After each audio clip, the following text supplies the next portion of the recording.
तो हाँ गाइस, वापस आ चुका हूँ और एक क्या बोलूँ।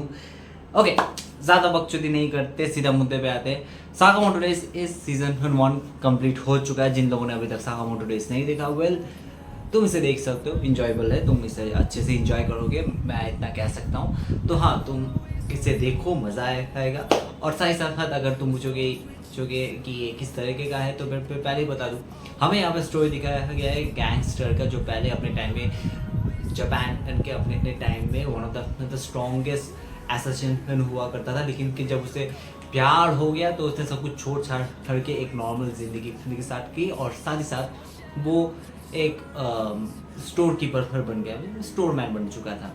तो उसके बाद स्टोरी फॉरवर्ड होता है 10 साल बाद, और वहाँ पर हमें दिखाया जाता है कि उसके ऊपर बाउंड्री लग चुका है, कितने मिलियन का बाउंड्री लग चुका है, और अभी भी वो उन्हीं सब एसोसिएशन से बच रहा है, ताकि उसके ऊपर जो बाउंड्री है वो समझ में आ चुका है तुम्हें, मुझे इतना कुछ बताने की ज़रूरत नहीं है। तो इसी के ऊपर स्टोरी हमें सीजन 1 के पार्ट 1 में दिखाया जा रहा था, जहाँ पे हमें सीजन 1 के जो पार्ट 1 है वहाँ पे लास्ट में हमें कुछ लोगों को दिखाए गए थे जो वन ऑफ द स्ट्रॉन्गेस्ट माना जा रहा था। आई मीन मेरे को तो अच्छे खासे स्ट्रॉन्ग लग रहे थे, और वो सारे के सारे बाहर के कंट्री से आए, एक भी जापान के कंट्री से, जापान से नहीं है। तो अभी भी बोलो लोग निपट जाते हैं, वो सारे के सारे निपट जाते हैं। मतलब सीजन 1 के पार्ट 2 स्टार्टिंग में ही वो लोग निपट जाते हैं, 3 से 4 एपिसोड में वो निपट जाते हैं। उसके बाद स्टोरी फॉरवर्ड होता है और हमें और भी सारी चीज़ें हमें दिखाया जाते हैं। स्पेशली हमें दिखाया जाता है इस स्टोरी के, यानी कि साकामोटो डेज का जो मेन विलन है, उसे हमें इंट्रोड्यूस करवा देता है, जिसका नाम है स्लर। वेल उसकी जो पर्सनालिटी है काफ़ी मुझे ट्विस्टेड लगा है, और it is kind of fun to watch him. It is totally kind of fun to whenever वो जब भी स्क्रीन में आ रहा था, उसे देखने में बड़ा एक अच्छा सा फील आ रहा था। विलन है पर फिर भी बहुत मज़ा आ रहा था उसे देखने में। तो उसके बाद उसके भी कुछ मोटिव्स है, जो मोटिव्स हमें अभी तो क्लियरली बताया नहीं गया है। बस वो चाहता है कि जे को क्लियर करके वो अलग तरीके से एक नए जनरेशन के साथ, वो एक नए तरीके से जे शायद, हाँ राइट, हाँ, तो उसे क्रिएट करना चाहता है। और सारे के सारे जो प्रीमियर नहीं, पास्ट के या फिर जो जे में काम करते हैं, उन सभी को वो मारना शुरू कर देता है, जो हमें इस पार्ट 2 में दिखाया भी जाता है, जहाँ पर हमें साकामोटो एंड उसके अपने स्लर के साथ थोड़ा हाथापाई भी दिखाई जाती है। उसके बाद थोड़ा सा सिचुएशन को हल्का करने के लिए अपना जो दूसरा मेन कैरेक्टर है, जो माइंड कंट्रोल कर सकता है, आई मीन कंट्रोल नहीं, सॉरी, वो थॉट्स को पढ़ सकता है। तो उसने उसको के साथ अभी भी थोड़ा बूस्टअप करवाया गया है। बाकी स्टोरी को उनके साथ हमें दिखाया गया है कि स्टोरी किस तरीके से जा रहा है। तो हाँ, बस इतना ही है।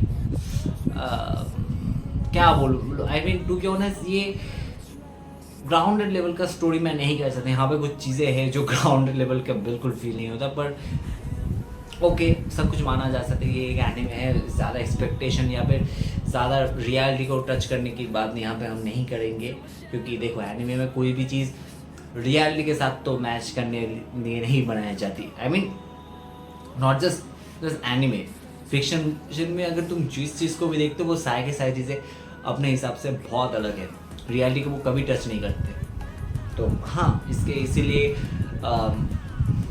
कोई बात मतलब नहीं है। और साथ ही साथ इसका सीज़न 2 भी आ रहा है, और अनाउंसमेंट तो हो चुका है कि हाँ सीज़न 2 के ऊपर काम करना शुरू कर चुके, जो एक्चुअली मैं तो काफ़ी ज़्यादा एक्साइटेड हूँ। साथ ही साथ और एक चीज़ अनाउंसमेंट हो चुका है, जिसका नाम है कि साकामोटो डेज का लाइव एक्शन सीज़न बन रहा है, live action series. I mean क्यों, क्या ज़रूरत है इसे करने की?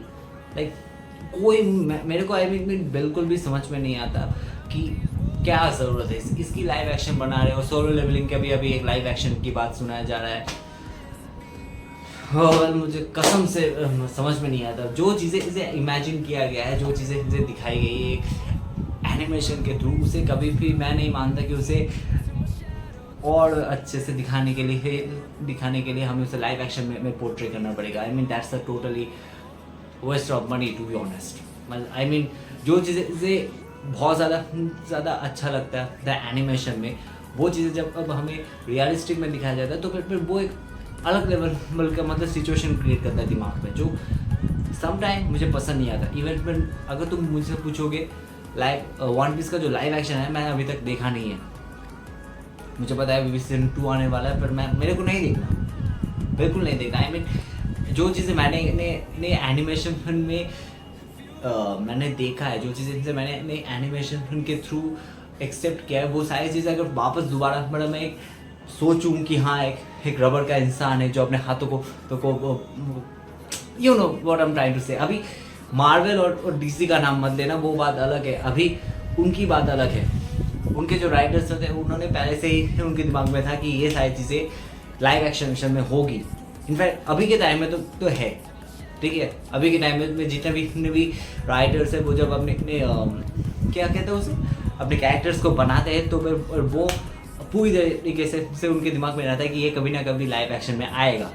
तो उनके दिमाग में वो पहले से थॉट रहता है, लेकिन जब इसे एनिमेशन के थ्रू हमें दिखाया जा रहा है, एनिमे में मांगा को जब एनिमेशन में एडाप्टेशन दिया जा रहा है और जब उसे हमें दिखाया जा रहा है वो पूरी तरीके से अलग है, ठीक है। क्योंकि जो क्रिएटर है वो पहले से कुछ सारे के सारे चीज़ों को एक एनिमेशन के थ्रू डिफाइन करता है, वो जस्टिफाई करता है उस हिसाब से। तो जब इसे तुम लोग इसे जब लाइव एक्शन के थ्रू देखना चाहोगे तो फिर ये बहुत ज़्यादा गंदा लगता है। मेरे को पता नहीं, मैं ट्राई भी नहीं करने वाला। सोचा अगर तुम में से कोई देखेगा तो फिर तुम्हें पता है मैं तो हाथ भी नहीं लगाऊंगा, ऊपर से नेटफ्लिक्स बना रहा है शायद, तो बिल्कुल नहीं, फिलहाल तो बिल्कुल नहीं, मेरे को टच भी नहीं करना। मैं एनिमे के साथ ही खुश हूँ, तो बस उसके साथ ही प्यार करना है और कुछ नहीं भाई। सो या सीजन 2 आएगा शायद पिछले साल, नेक्स्ट ईयर आएगा, तो उस टाइम में उसके लिए भी देख लेंगे क्या फ़र्क पड़ता है। सो या आज के लिए बस इतना ही। Thank you so much for watching, make sure you subscribe this channel and bye.